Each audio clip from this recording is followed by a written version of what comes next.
Les Dominicains au Rwanda. Méditation du troisième mercredi du temps ordinaire. Écoutez, voici que le semeur sortit pour semer. Chers frères et sœurs, loué soit Jésus à jamais. En ce troisième mercredi du temps ordinaire, année liturgique B, Jésus explique la réalité du royaume de Dieu à l'aide de la parabole du semeur. Ce dernier sème généreusement sans trop se soucier de l'endroit où tombe le grain. Ainsi, Jésus révèle que Dieu est généreux quand il envoie sa parole dans les cœurs. Toutefois, le fruit des semailles dépend de la manière dont les gens reçoivent cette parole. Certaines personnes sont sous l'emprise de Satan, d'autres n'ont pas de profondeur, d'autres encore sont trop accaparées par les affaires d'ici-bas.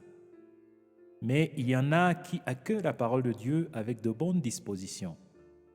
Cette diversité dans la réception de la parole de Dieu peut aussi signifier les différents moments de la vie d'une personne, marqués par des hauts et des bas, la joie et la peine, le progrès et la régression.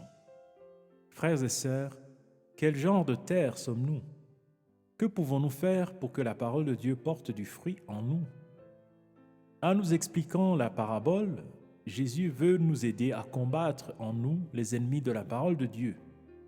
Il y en a trois principaux. Le premier et le plus redoutable est Satan, le diviseur. En semant la peur, le doute, la méfiance, l'hypocrisie, etc., il empêche au cœur de l'homme de bâtir quelque chose de durable. Le deuxième ennemi de la parole de Dieu, c'est le superficiel. On donne plus d'importance aux apparences qu'à l'être intérieur. On se préoccupe beaucoup de l'image de soi devant les autres, au lieu de chercher à se convertir pour vivre en être humain libre et heureux. Le troisième ennemi de la parole de Dieu, c'est la convoitise. Toute l'attention du cœur est dirigée vers le bien-être du corps, comme par exemple s'habiller, manger et boire, se divertir, télécommuniquer, etc., au détriment du bien-être de l'âme qui se nourrit de la tendresse, de la compassion, de la miséricorde, de l'hospitalité, etc.